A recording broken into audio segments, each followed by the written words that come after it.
শিক্ষকের অস্বাভাবিক মৃত্যু মানতে নারাজ ছাত্রছাত্রীরা। বিচারের দাবিতে এবারে আন্দোলনমুখী হলেন আসাম রাইফেল স্কুলের শিক্ষার্থীরা।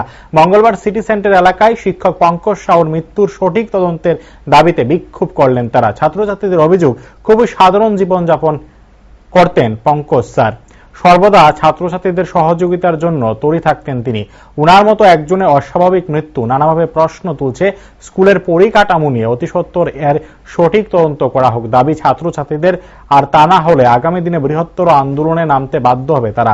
মোম জ্বালিয়ে শোক ও প্রতিবাদ প্রদর্শন করা হয় এদিন। ভালো ছিল, অনেক পজিটিভ ছিল স্যার, সুইসাইডের মতন কাজটা করতে পারবে না। তো আমরা জানতে চাই স্যারের সাথে কি হয়েছে, এটা কি ইন্টেনশনালি ছিল নাকি এটা কি ছিল, আমরা সেটাই জানতে চাই এখানে। তাই আমরা এখানে জমা হয়েছি সবাই মিলে। हम चाहते हैं कि जो इन्वेस्टिगेशन हो सही ढंग से हो, उसमें कोई हाथ किसी का ना हो।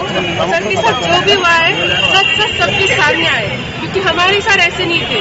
वो एक ऑनेस्ट, एक हम्बल पर्सन थे जो ये सारी चीजें कर ही नहीं सकते। उनकी अपनी फैमिली है, वो इतना अटैच थे सारे स्टूडेंट के साथ, वो इतना फ्री थे, वो कभी ये सारी चीजें कर ही नहीं सकते। आप लोग तो स्टूडेंट थे, तो उसके साथ स्कूल में कुछ हुआ क्या? दूसरे शक क्या है?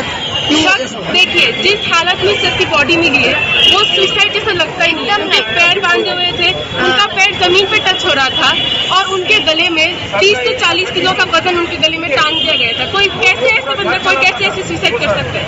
कौन बंदा ऐसे सुसाइड कर सकता है? इतना ऊपर से इतना वेट अपने गले में लेकर वो कैसे खुद को टांग सकता है? इसमें तो कुछ भी याद है। अगर वो सुसाइड है तो उनके पाँव बंधे क्यों है? हमारे सर के पाँव बंधे क्यों? ये हमें जवाब दो।